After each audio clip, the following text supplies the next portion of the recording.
નમસ્કાર, હું ઋત્વિજ સોની. શરૂ કરીએ ક્રાઇમ શો અપરાધમાં આજની ગુનાહિત દાસ્તાનની.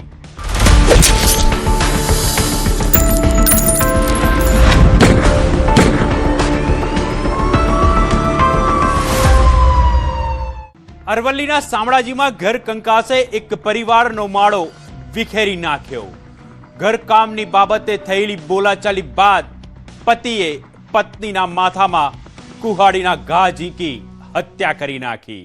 હત્યા બાદ પણ આરોપી મૃતદેહની બાજુમાં જ બેસી રહ્યો, પરંતુ પુત્ર અને લોકો એકત્ર થતા જ ફરાર થઈ ગયો. આખરે સામાન્ય બોલાચાલીનો લોહિયાળ અંત કેમ આવ્યો? જાણો શામળાજીના આ ખળભળાટ ભર્યા હત્યાકાંડની કહાની.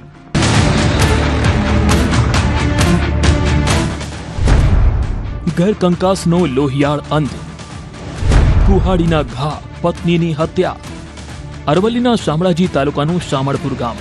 સામાન્ય દિવસની જેમ અહીં બધું શાંત હતું, પરંતુ એક ઘરની 4 દિવાલો વચ્ચે શરૂ થયેલા કંકાસે અચાનક એવો વળાંક લીધો કે એક મહિલાનો જીવ ગયો. ઘરકામની બાબતે પતિ પત્ની વચ્ચે બોલાચાલી થઈ. બોલાચાલીમાંથી ઉગ્ર ઝઘડો થયો અને ત્યારબાદ જે બન્યું તે સાંભળીને સૌ કોઈ ચોંકી ગયા. ઘરની 4 દિવાલોમાં લખાઈ મોતની કહાની. સામાન્ય બોલાચાલી હત્યામાં ફેરવાઈ. શામળપુર ગામે રહેતા પ્રભુદાસ વીરજી ગામેથી અને તેમની પત્ની કૈલાશબેન વચ્ચે કોઈ બાબતે બોલાચાલી થઈ હતી. આ દરમિયાન આરોપ છે કે પ્રભુદાસ ઉશ્કેરાઈ ગયો. જોત જોતામાં મામલો એટલો વણસી ગયો કે પતિએ જ પત્ની સામે કુહાડી ઉઠાવી લીધી અને પત્નીના માથામાં ઘા ઝીંકી દીધા. એક ઘા, બીજો ઘા, અને કૈલાશબેન ગંભીર રીતે ઘવાઈ ગયા. કૈલાશબેન જીવ બચાવવા ઘરની બહાર દોડી આવ્યા, પરંતુ ઘર નજીક આવેલી ખુલ્લી જગ્યામાં જ તેઓ ઢળી પડ્યા અને ઘટના સ્થળે જ તેમનું મોત નીપજ્યું. સામપુરા ગામ છે, એમનું શામળપુર ગામ છે. ત્યાં આગળ એક ખૂનનો બનાવ બનેલો છે અને ગુનો પણ રજીસ્ટર થયેલો છે.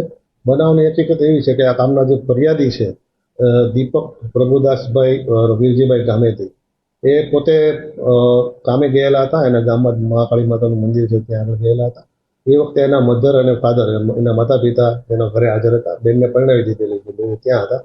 એટલે એ મમ્મી પપ્પા વચ્ચે કોઈ કારણસર ઝઘડો થયેલો અને એના પિતાએ અમને કુહાડીથી એની મમ્મી ઉપર હુમલો કરેલો અને બૂમાબૂમ થતા આજુબાજુના લોકો પણ આવી ગયેલા. પણ એ દરમિયાન એમના જે પિતાએ એમને કુહાડીથી બહુ ગંભીર માથામાં ઈજા પહોંચાડેલી હોય, એટલે એમના માતા છે કૈલાસબેન સ્થળ ઉપર મરણ ગયેલા હતા. મૃતદેહ પાસે જ બેસી રહ્યો પતિ. પરંતુ અહીંથી શરૂ થાય છે આ હત્યાકાંડનું સૌથી મોટું સસ્પેન્સ. પત્નીનું લોહી લુહાણ શરીર સામે પડ્યું હતું. ઘરમાં જાણે મોતનો સન્નાટો છવાઈ ગયો હતો અને આરોપી પતિ પ્રભુદાસ ત્યાંથી ભાગ્યો નહીં, પરંતુ પત્નીના મૃતદેહની બાજુમાં જ બેસી રહ્યો. થોડી જ વારમાં મૃતકનો પુત્ર દીપક ઘરે પહોંચ્યો. આસપાસના લોકો પણ એકત્ર થઈ ગયા. લોકો ભેગા થતા જ જાણે આરોપીને ભાન આવ્યું અને પ્રભુદાસ ત્યાંથી ફરાર થઈ ગયો. એક તરફ માતાનો મૃતદેહ, બીજી તરફ ફરાર પિતા અને વચ્ચે ઊભો હતો પરિવારનો દીકરો. માતાનો મૃતદેહ જોઈ પુત્ર ભાગી પડ્યો. માતાની હત્યાથી આઘાતમાં આવેલા પુત્ર દીપકે સમગ્ર ઘટનાની જાણકારી શામળાજી પોલીસને આપી. પોલીસની ટીમ ઘટના સ્થળે પહોંચી અને તપાસ હાથ ધરી. મૃતદેહને પોસ્ટમોર્ટમ માટે ખસેડવામાં આવ્યો અને પુત્રની ફરિયાદના આધારે પ્રભુદાસ વીરજી ગામેથી વિરુદ્ધ હત્યાનો ગુનો નોંધાયો. આરોપી ફરાર હોવાથી પોલીસે અલગ અલગ ટીમો બનાવી શોધખોળ શરૂ કરી. પ્રભુદાસે કુહાડીથી હત્યા કરેલી છે. ગ્રામજનોને જાણ થતા અમે પોલીસ સ્ટેશને જાણ કરેલી છે. કેમ હત્યા કરી ગઈ કારણ જાણવા મળ્યું નથી હજુ. ગણતરીના કલાકોમાં આરોપીની ધરપકડ. પત્નીની હત્યા કરી ફરાર થયેલા પ્રભુદાસને ઝડપી પાડવા પોલીસની ટીમોએ તપાસ તેજ કરી અને ગણતરીના કલાકોમાં જ પોલીસને સફળતા મળી. શામળાજી પોલીસે આરોપી પતિ પ્રભુદાસને ઝડપી લીધો. હાલ આરોપીની ધરપકડ કરી સમગ્ર મામલે તપાસ ચાલુ છે. જે તે વખતે આરોપી ત્યાં હાજર હોય એમની પોલીસે તાત્કાલિક પહોંચી અને અટકાયત કરી લીધેલી છે અને ગુનો રજીસ્ટર કરી અને આગળની કાર્યવાહી હાલ ચાલુ. ઘરકામ જેવી સામાન્ય બાબતે શરૂ થયેલો ઝઘડો ગુસ્સામાં ફેરવાયો. ગુસ્સો હિંસામાં બદલાયો અને હિંસાએ એક મહિલાનો જીવ લઈ લીધો. એક તરફ પત્નીનો જીવ ગયો તો બીજી તરફ પરિવારનો માળો વિખેરાઈ ગયો. આ ઘટનાએ ફરી એકવાર સવાલ ઉભા કર્યા છે કે પરિવારની 4 દિવાલો વચ્ચેનો વિવાદ જ્યારે ગુસ્સાની હદ પાર કરે ત્યારે તેનું પરિણામ કેટલું ભયાનક હોઈ શકે છે. એક દીકરાથી તેની માતા છીનવી લીધી અને એક પરિવારને ક્યારે ન પુરાય એવી ખોટ આપી દીધી. અરવલ્લીથી હાર્દિક પટેલ, ન્યૂઝ 18 ગુજરાતી. માણાવદરની મેઇન બજારમાં આવેલી એક મોબાઈલ શોપ થોડી જ મિનિટોમાં લોહીથી રંગાઈ ગઈ. મોબાઈલની લેતી દેતીમાં શરૂ થયેલી બોલાચાલી અચાનક ઉગ્ર બની અને જોત જોતામાં વેપારી પર ચપ્પુથી હુમલો થયો. ચોંકાવનારી વાત તો એ છે કે હુમલાખોર પણ આઈસીયુમાં સારવાર હેઠળ છે. આખરે દુકાનની અંદર એવું શું બન્યું હતું કે મોબાઈલની વાત લોહિયાળ અંજામ સુધી પહોંચી ગઈ.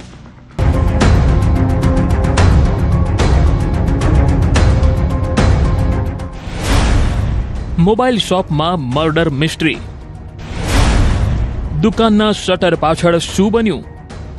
માણાવદરની ધમધમતી મેન બજાર, સાંજના 4 થી 5 વાગ્યાનો સમય અને ઇમેજ મોબાઈલની દુકાનમાં બેઠેલા દુકાનદાર જસ્મીનભાઈ બેચરા ત્યારે જ દુકાનમાં પહોંચ્યો પ્રવીણ બારિયા. બંને એકબીજાને અગાઉથી ઓળખતા હતા. મોબાઈલ બાબતે વાતચીત શરૂ થઈ, પરંતુ આ વાતચીત ગણતરીની જ મિનિટોમાં ઉગ્ર બોલાચાલીમાં ફેરવાઈ અને પછી શરૂ થઈ ધમાચકડી. વાતચીતમાંથી વિવાદ, વિવાદમાંથી વાર, ચપ્પુના ઘાથી વેપારીનું મોત. બંને વચ્ચે સામસામી મારામારી થઈ અને આ જ મારામારીમાં જસ્મીનભાઈને ગળા, પેટ અને હાથના ભાગે ગંભીર ઈજાઓ પહોંચી. દુકાનની અંદર જ વેપારી લોહી લુહાણ થઈ ઢળી પડ્યા, જ્યારે પ્રવીણ બારિયા પણ ગંભીર રીતે ઘવાયો. ગણતરીની મિનિટોમાં જ મોબાઈલની દુકાનમાં ચારે તરફ લોહી જ લોહી દેખાયું. ચા પીધી, મિનિટોમાં જ ખૂની ખેલ. આંખો સામે બદલાઈ ગઈ આખી ઘટના. ઘટના પહેલા એક વ્યક્તિ મોબાઈલ રિચાર્જના રૂપિયા આપવા દુકાને આવ્યો હતો, ત્યારે જસ્મીનભાઈ અને પ્રવીણ વચ્ચે મોબાઈલને લઈને ચર્ચા ચાલી રહી હતી. બંને સાથે ચા પણ પીધી. ત્યારબાદ આ વ્યક્તિ મેડિકલના કામે બહાર ગયો, પરંતુ 5 થી 7 મિનિટ બાદ દુકાનમાંથી બૂમાબૂમનો અવાજ આવ્યો. આ બનાવના આઈ વિટનેસ છે રમણીકભાઈ ભાલોડિયા. તે આ સમયગાળા દરમિયાન પોતે મોબાઈલનું રિચાર્જ ફોનથી કરાવેલું હોય, આથી આ રકમ આપવા માટે દુકાને આવેલા, ત્યારે આરોપી પ્રવીણ બારિયા તથા દુકાનના માલિક જસ્મીનભાઈ બેચરા અને આ રમણીકભાઈ ભાલોડિયા આ ત્રણેય ત્યાં ચા પીધેલી.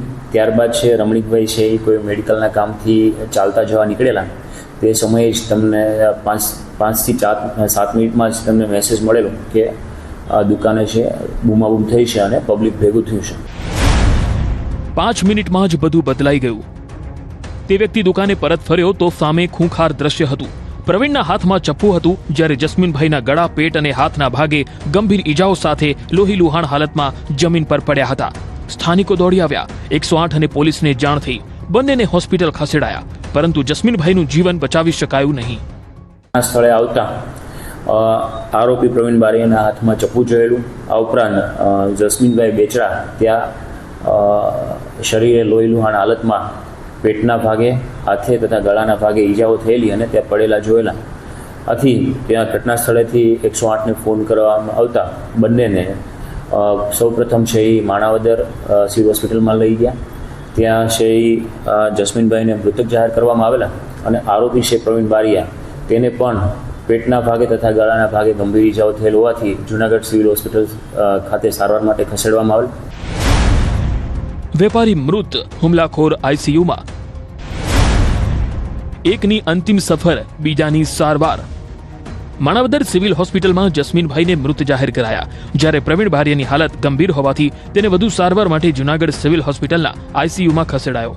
હાલ આરોપી સારવાર હેઠળ છે અને તબિયત સુધર્યા બાદ પોલીસ તેની અટકાયત કરી પૂછપરછ કરશે. ચપ્પુ ક્યાંથી આવ્યું? મોબાઈલ વિવાદ કે પાછળ બીજું કોઈ રહસ્ય?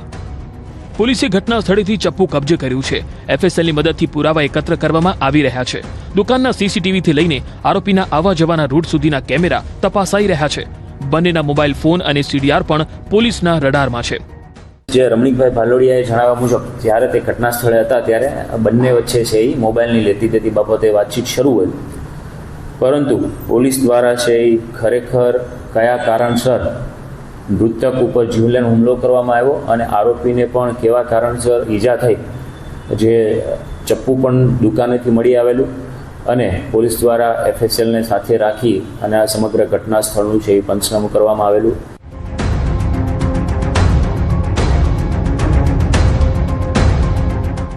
પત્નીએ વાત માનવાની ના પાડતા રોષે ભરાયેલા પતિએ 1.5 મહિનાના માસૂમ પુત્રને પણ મોતને ઘાટ ઉતારી દીધો. બાદમાં ત્રીજા માળેથી કૂદીને આપઘાતનો પ્રયાસ કર્યો. આખરે આ બે મોત પાછળ માત્ર નશાનો ગુસ્સો હતો કે પછી દહેજના ત્રાસની પણ કોઈ કડી છે? પલવડના આ ચકચારી ડબલ મર્ડરની સંપૂર્ણ કહાની જુઓ.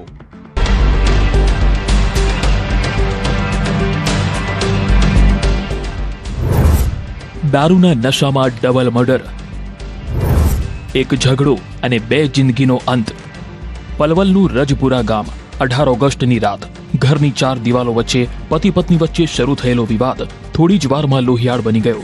સોહિલ અને શગુફતાના લગ્ન વર્ષ 2023માં થયા હતા. 3 વર્ષની દીકરી બાદ 1.5 મહિના પહેલા જ તેમના ઘરે પુત્ર જુહાનનો જન્મ થયો હતો. પરંતુ જે ઘરમાં બાળકના જન્મની ખુશી હતી એ જ ઘરમાં એક રાતે 2 મોતથી માતમ છવાઈ ગયો. પતિના ગુસ્સાનો ભયાનક અંજામ. દુપટ્ટાથી પત્નીનું ગળું દબાવ્યું.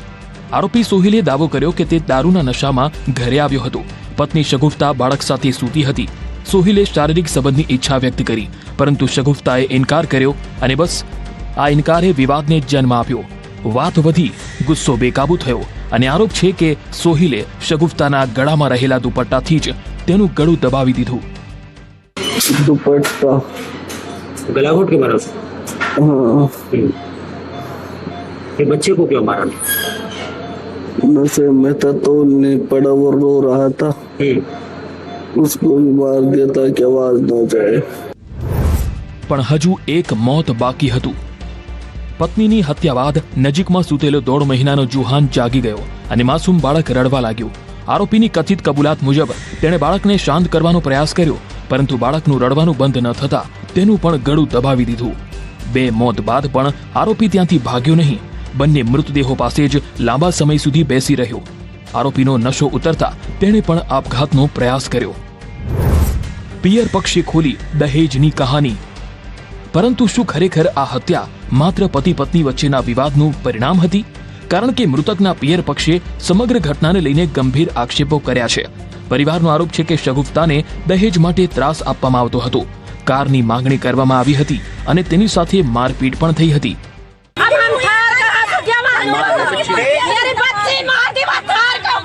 आपकी बेटी है? शादी से मतलब दहेज का दबाव चल रहा था जी, बहुत ज्यादा जी. अभी 4 दिन पहले भी ऐसा दबाव डाला कि 40,000 रुपया का जो है एयर कंडीशन ऐसी मतलब भिजवाया है.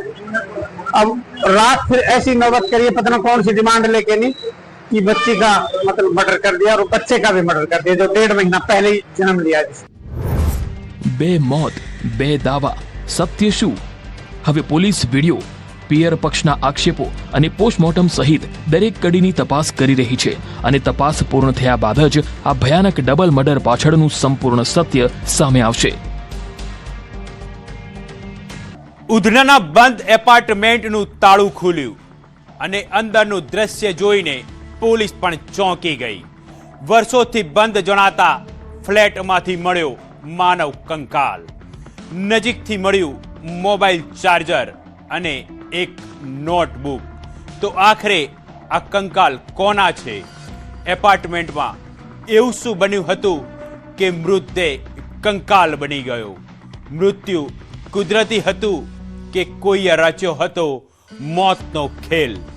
ઉધનાના આ રહસ્યમય કંકાલ કેસની તપાસમાં ચોંકાવનારા સવાલો.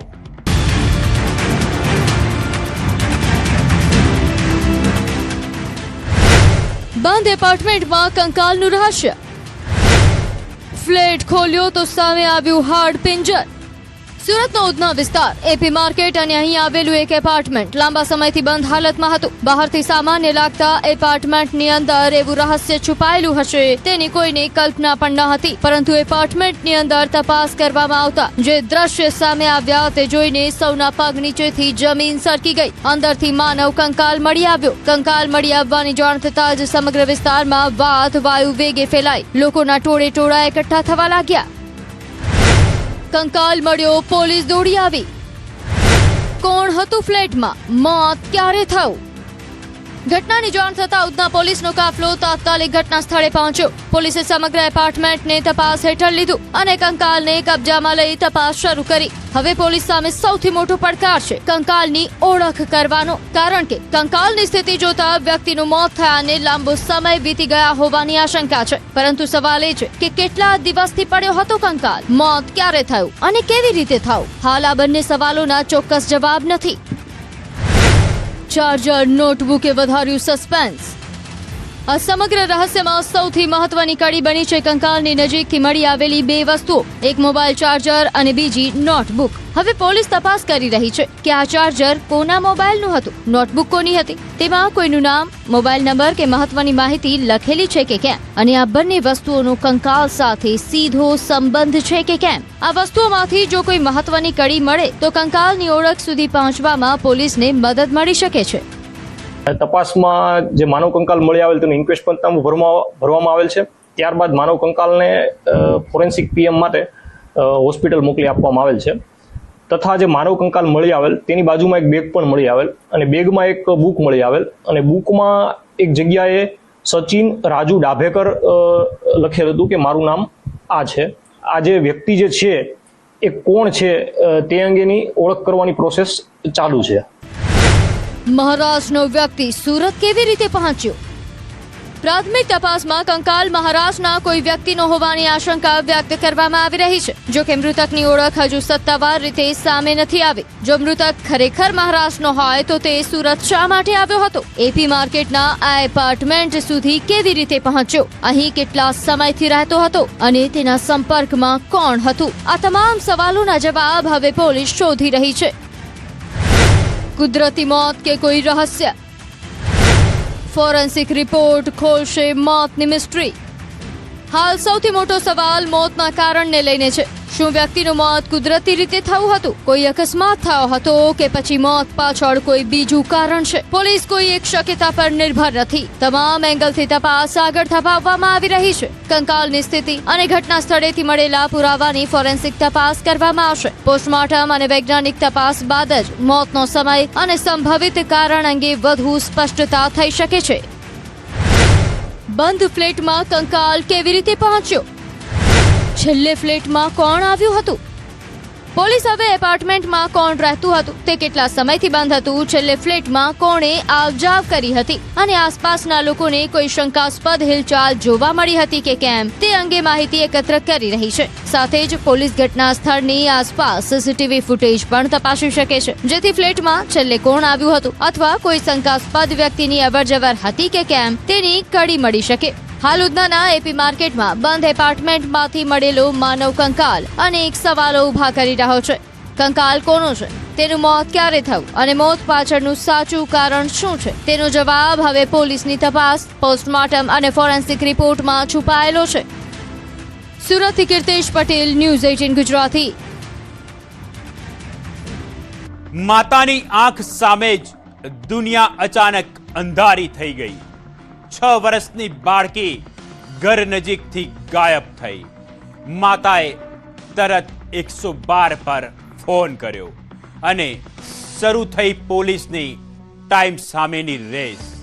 સીસીટીવીમાં એક શખ્સ પાછળ જતી બાળકી દેખાઈ. પોલીસે બાળકીને બચાવી લીધી, પણ આઈસ્ક્રીમની લાલચ આપીને માસૂમને ત્યાં લઈ જનાર કોણ હતો? જાણો સમગ્ર હચમચાવી દેતી ઘટના.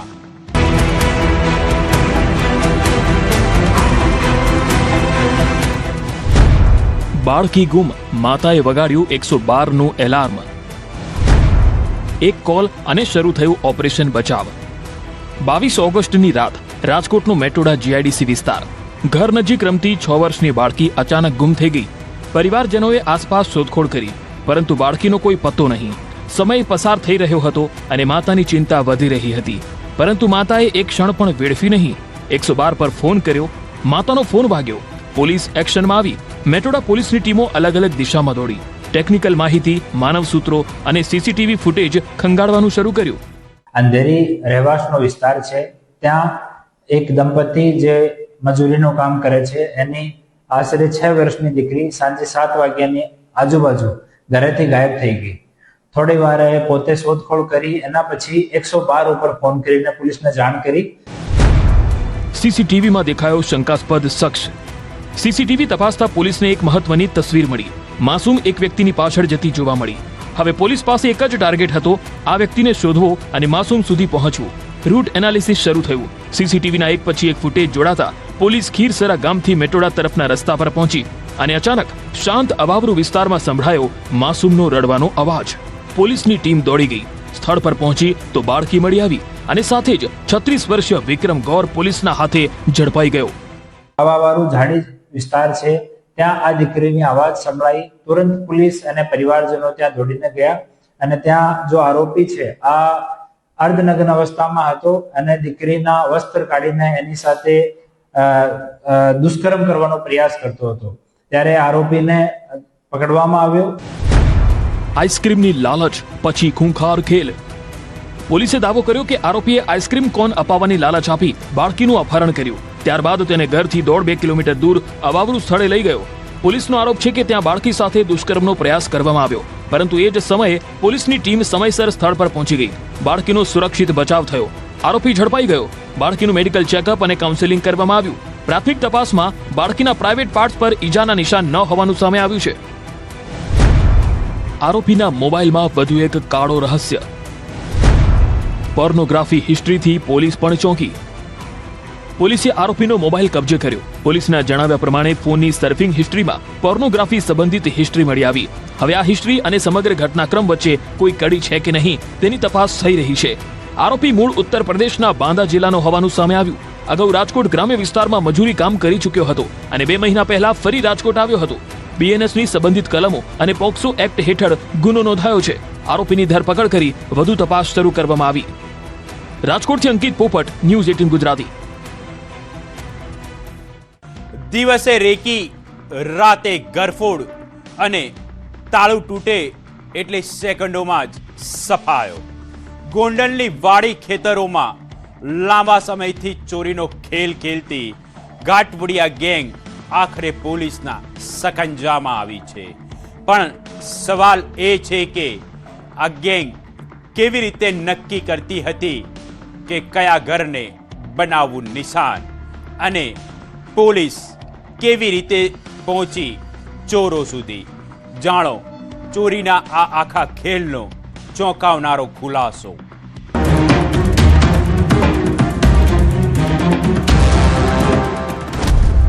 વાડીનું તાળું તૂટ્યું, લાખોની ચોરી.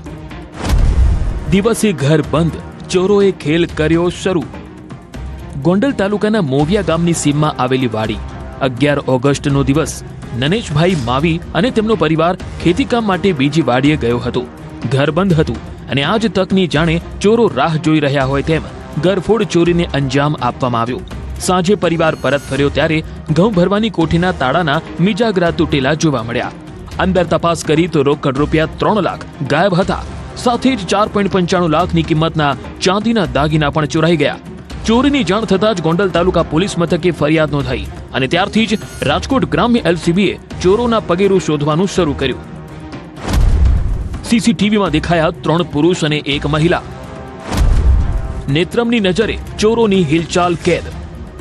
એલસીબીએ ઘટના સ્થળથી લઈને આરોપીઓના સંભવિત રૂટ સુધીના સીસીટીવી ફૂટેજ ખંગાળ્યા. રાજકોટ ગ્રામ્યના કમાન્ડ એન્ડ કંટ્રોલ નેત્રમના ફૂટેજ પણ તપાસ્યા અને પોલીસને મળ્યો મોટો ક્લુ. ઘટનાની આસપાસ 3 પુરુષ અને 1 મહિલા સહિત 4 શંકાસ્પદ વ્યક્તિઓની અવરજવર કેમેરામાં કેદ થઈ હતી. હવે પોલીસનું ધ્યાન અગાઉ વાડી ખેતરોમાં દિવસ દરમિયાન ગરફોડ ચોરી કરનારા શખ્સો તરફ ગયું.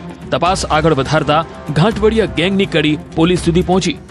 નનેશભાઈ અબલાભાઈ માવી, જો મૂળ અલીરાજપુરના રહેવાસી છે, એની વાડીમાંથી ચાંદીના અને રોકડ રૂપિયાની ચોરી થઈ હતી દિવસ દરમિયાન.